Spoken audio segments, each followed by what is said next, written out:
अस्सलाम वालेकुम। मेरा नाम डॉक्टर मोहम्मद अकील है। आज हम बात करेंगे होम्योपैथिक फ़लसफ़े की एक बुनियादी जो एक चीज़ है जिसको कि वाइटल फोर्स कहा जाता है, उसके हवाले से। मेरे देखने वाले जितने भी होम्योपैथिक स्टूडेंट्स हैं या डॉक्टर्स हैं और आम पब्लिक के लिए भी मैं कोशिश करूँगा कि इसको बहुत आसान अल्फाज में आपके सामने बयान करूँ ताकि आपको ये समझ आ जाए कि वाइटल फोर्स हमारे होम्योपैथिक फ़लसफ़े में क्यों इतनी बुनियादी हैसियत रखता है। देखें, सबसे पहले बात तो आप ये समझ लें कि दुनिया में दो तरह के लोग एग्ज़िस्ट करते हैं, ठीक है। दो तरह की सोचें एग्ज़िस्ट करती हैं, दो तरह की सोचों के हामिल लोग एग्ज़िस्ट करते हैं जो कि मटीरियलिस्टिक हैं और इममटीरियल हैं। देखिए, मटीरियलिस्टिक लोग या मटीरियलिस्टिक उनको कहा जाता है जो कि अपनी सोचों का महवर सिर्फ़ और सिर्फ मादे के गिर्द रखते हैं। हवा, पानी यानी कि लिक्विड हो गया और उसके अलावा ठोस चीज़ें हो गई, इनके गिर्द इनकी चीज़ें घूमती हैं। जबकि अब third form of the matter जो कि यानी कि रेडिएंट फॉर्म जिसे कहा जाता है, वो उसके बारे में साइंसदान काफ़ी बातें कर रहे हैं। उसी के हवाले से उसको अगर हम देखें तो उसको इममटीरियलिस्टिक थॉट ऑफ पीपल कहा जाता है जो कि इममटीरियल सोचते हैं, ठीक है। जो मटीरियलिस्टिक जहन है ना, वो इममटीरियलिस्टिक थॉट को परसीव नहीं कर सकता, ठीक है। अब पहले मैं वाइटल फोर्स की डिटेल में जाने से पहले आपको इममटीरियलिज़म का बताऊं कि ये क्यों ज़रूरी है इसको समझना। देखें, हमारी इर्द गिर्द जितना कुछ है उसमें से बहुत कुछ ऐसा है जिसको कि हमारी आंखें देख नहीं सकती, हमारा नाक सूंघ नहीं सकता, हमारे कान सुन नहीं सकते, हमारे हाथ उसको टच नहीं कर सकते, ठीक है। लेकिन वो चीज़ें एग्ज़िस्ट करती हैं, वो चीज़ें एग्ज़िस्ट करती हैं। उन्हीं में से एक तसव्वुर खुदा का है, ठीक है। तो उसमें से अगर आप इसको थोड़ा सा बारीक बीनी से देखते हैं तो मटीरियल, हर मटीरियल, मैं आपको होम्योपैथी की फ़लसफ़े के हवाले से हम बात बाद में करेंगे, पहले मैं आपको इसकी बुनियादी चीज़ें बता दूं कि हर मटीरियल, ठीक है, चाहे वो जानदार है चाहे वो बेजान है, उसमें एक ख़ास किस्म की हारमोनी, एक सीक्वेंस मौजूद है, ठीक है। जिसमें जैसा कि आप अगर नमक को देखते हैं या चीनी को देखते हैं, ग्लूकोज़ के मालिक्यूल को देखते हैं, तो उसमें आपको एक ख़ास किस्म की ज्योमेट्री नज़र आती है। जबकि मोस्टली जितने भी हैं जो इलेक्ट्रोलाइट्स हों या किसी किस्म के भी हमारे जो मौजूद होते हैं कंपाउंड्स होते हैं, ठीक है, हाइड्रोकार्बन्स हो गए, वो मौजूद उस चीज़ में, लेकिन उनकी जो सीक्वेंस है, जिस सीक्वेंस से वो अरेंज होते हैं, जो ज्योमेट्री उनकी होती है, वही उस चीज़ को आइडेंटिफाई करने में हेल्पफुल होती है कि ये चीज़ क्या चीज़ है, ठीक है। यहाँ तक समझ आ गया। इसके बाद हम आगे चलते हैं तो अब हमें ये सोचना नहीं चाहिए, क्या हमें इस पे फ़िक्र नहीं करनी चाहिए कि ये क्या एक ऐसी फोर्स है जिसकी वजह से कि ये हाइड्रोकार्बन से जितने भी केमिस्ट्री का नॉलेज हमें जो कुछ बता रहा है या फिज़िक्स का नॉलेज हमें बता रहा है, वेव लेंथ, फ्रीक्वेंसी, मैग्नीट्यूड, ये जितना कुछ है, ये क्यों इस फॉर्म से चल रहा है। सूरज मशरिक़ से निकलता है, मग़रिब में ग़ुरूब होता है, और उसके साथ साथ आप देखते हैं कि सूरज जो तारे हैं उनके काम में मुदाखलत नहीं करता, उसको अपनी कशिश या उसके एक जो है उसमें डिस्टर्बेंस नहीं लेकर आता। यानी ये सारी चीज़ें आप देखते हैं कि ये कुदरत के ज़ेर असर हैं, और कुदरत कौन सी, वो वाली जो कि हमें नज़र नहीं आती, ठीक है। यानी कि आप इस चीज़ को, हमें ये सोचना चाहिए, हमें ये चीज़ समझनी चाहिए कि जो हमारी कायनात को जो कंट्रोल एक सिस्टम चल रहा है वो एक इममटीरियलिस्टिक, एक इममटीरियल यानी गैर मादी जो ताकत है, वो रब कायनात की ताकत है, उसके कंट्रोल में है, और वही बेशक ये सारी चीज़ें चला रहा है, ठीक है। तो उसके साथ फिर ये है कि ये आप जो यानी कि आप छोटे ज़र्रे पे भी, कायनात की किसी ज़र्रे पे भी अप्लाई करें, और बड़े से बड़े मतलब आप एटमॉस्फेयर में चले जाते हैं, जहाँ पे भी आप जाते हैं आपको वहाँ पे ये कवानीन सच मिलते हैं। कवानीन का लफ्ज़ मैंने इसलिए इस्तेमाल किया कि देखें, जैसे ग्रेविटेशनल जो लॉ है, ठीक है, न्यूटन ने जैसे डिस्कवर किया कि उस पर एप्पल गिर पड़ा, जिस तरह से कहा जाता है, ठीक है, तो उसने इस पर सोचा। इस तरह से ये मतलब नहीं है कि वो ग्रेविटेशनल लॉ या ग्रेविटेशनल जो फोर्स है वो न्यूटन से पहले एग्जिस्ट नहीं करता था, वो एग्जिस्ट करता था, लेकिन उसको डिस्कवर बाद में किया गया।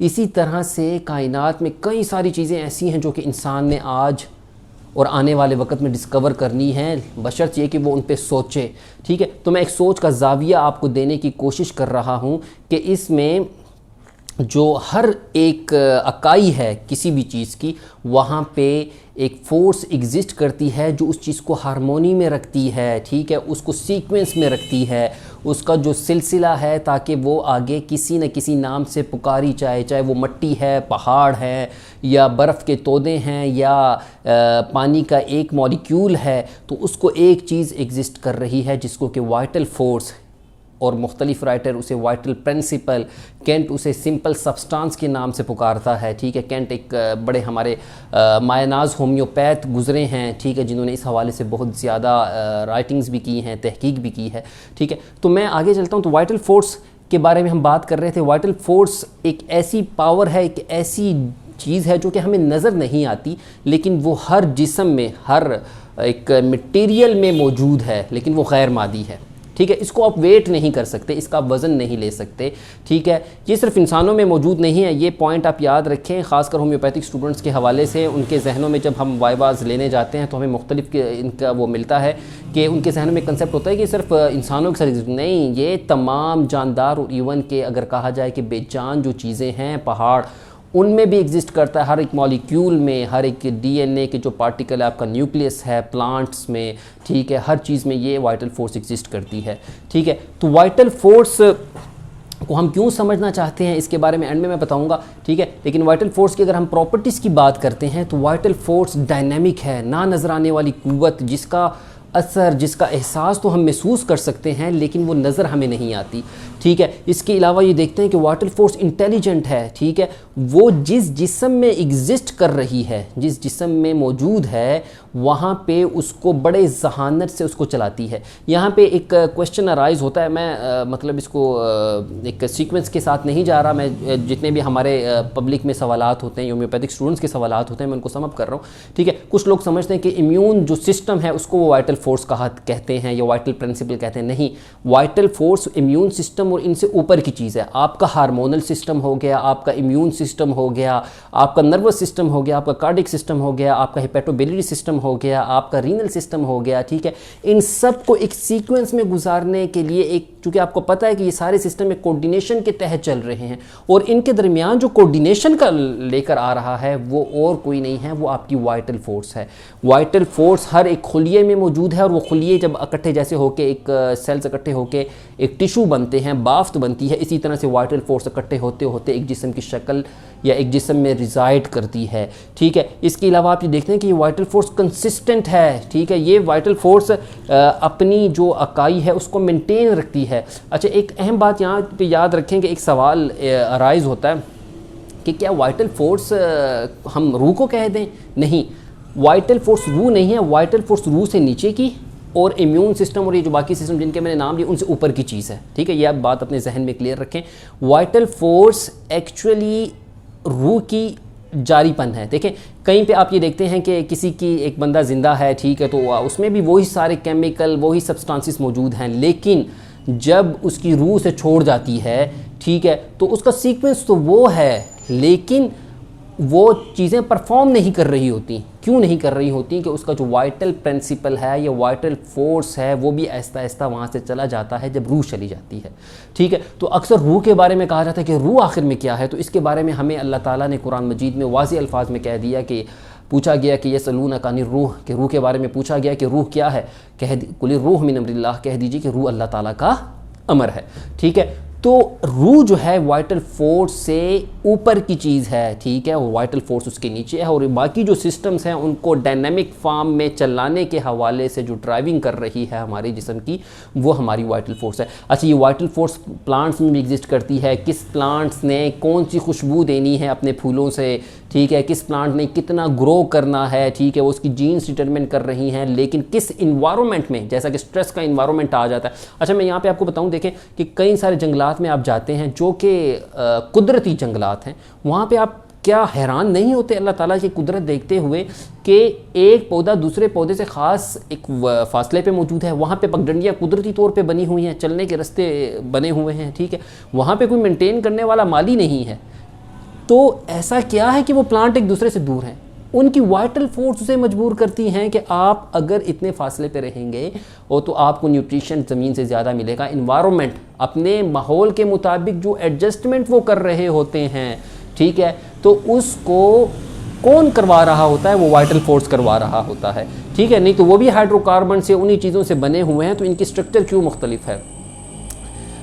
दो जो भाई हैं, एक ही माँ बाप की औलाद, उनकी अपनी जो एग्जिस्टेंस है, उनकी शक्ल सूरत हो गई, वो क्यों तब्दील होते हैं? जेनेटिकली डिटरमिंड है, लेकिन उनकी जो ग्रोथ है, हम मानते हैं कि जेनेटिकली डिटरमिंड है, लेकिन उनकी ग्रोथ और डेवलपमेंट वो वाइटल फोर्स के ज़रिए कंट्रोल होती है, ठीक है। आप ये देखें कि वाइटल फोर्स जिस जिस्म में एग्जिस्ट कर रही है, ठीक है, वो उस जिस्म को कंट्रोल करती है एक इंटेलिजेंट मैनर में। इंटेलिजेंटली किस तरह से करती है कि अगर वो जिस्म किसी स्ट्रेस में आ गया, कोई बाहर से एक डायनामिक फार्म आई जो कि बीमारी की शक्ल जिसे कहा जाता है, अगर वो फार्म आई, उसने उसको बीमार कर दिया, तो वाइटल फोर्स अपने आप को चेंज करेगी।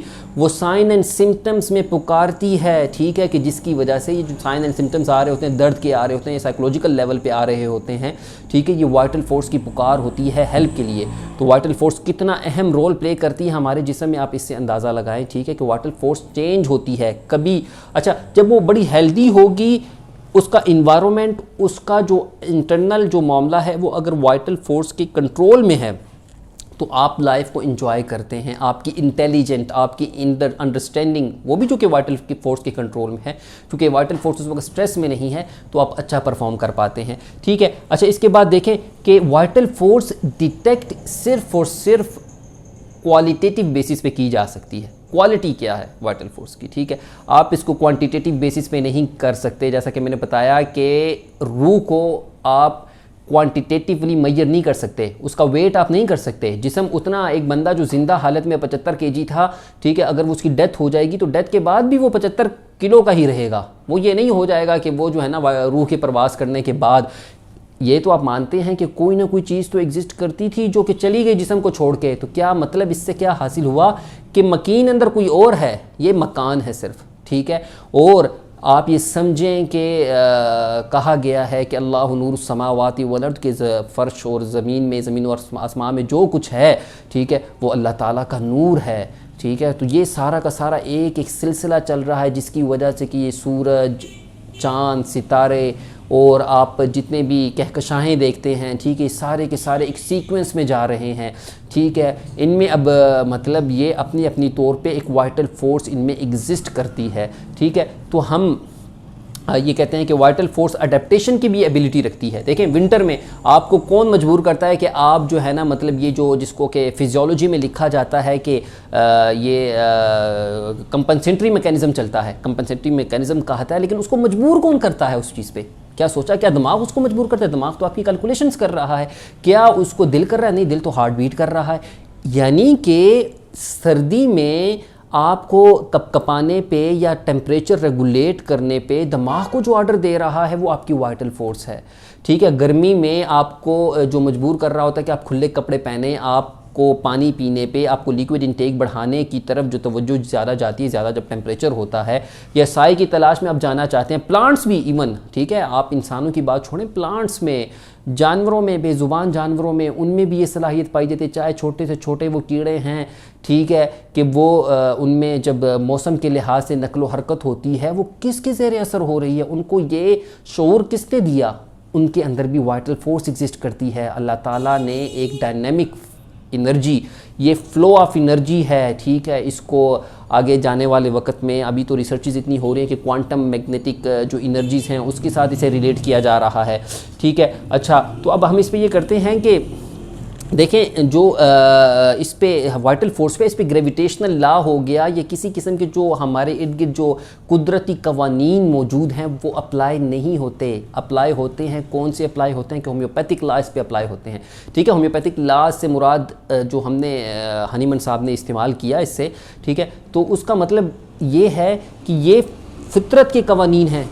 उसी तरह से जैसे कि ग्रेविटेशनल लॉ पहले एग्जिस्ट करता था, एक्शन और रिएक्शन का थर्ड लॉ एग्जिस्ट करता था, ठीक है, लेकिन उसको डिस्कवर किया गया। तो अल्लाह ताला ने डॉक्टर सैमुअल हनीमन से ये काम लिया कि उसने वाइटल फोर्स के बारे में तहकीक की, उसको डिस्कवर किया, उसके बारे में फिर मेडिसन्स देखें ना, कि आप ये देखें कि आपकी जो मेडिसन है, होम्योपैथी में एक मेडिसन इस्तेमाल होती है सिलिशिया, ठीक है, सैंड से आम उससे बनाई गई है, ठीक है। तो उसमें आप ये देखें कि वो जो दवाई है, जैसे जैसे हम ऊपर जाते रहते हैं, आपने देखा होगा 30 पोटेंसी 200 पोटेंसी, एक दवा जैसे जैसे ऊपर जाती जाती है उसमें ज़र्रात कम होते जाते हैं, लेकिन उसकी पावर बढ़ती जाती है, डायनामिक होती जाती है, ठीक है। अच्छा, इससे मुराद ये भी नहीं है कि आप पावर देखने वाले आम जो पब्लिक है वो इससे मिसकंसेप्शन या ये ना लें कि हम हाई पावर की दवाई हमें इस्तेमाल करना चाहिए या नहीं करना चाहिए, नहीं।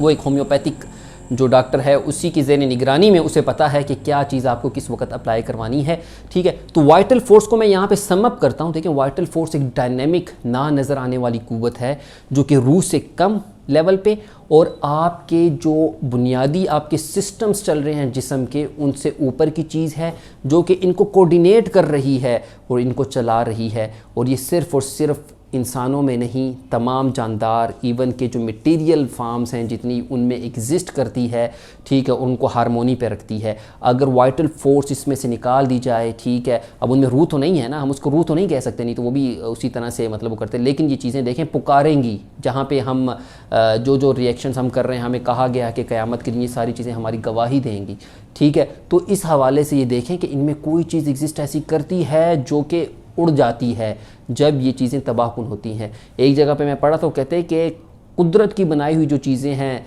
यानी अल्लाह ताला की बनाई हुई जो चीज़ें हैं, उसमें तबाही नहीं आती जब तक इंसान उनको छेड़ता नहीं है, ठीक है, जब तक उसकी वाइटल फोर्स को डिस्टर्ब नहीं करता।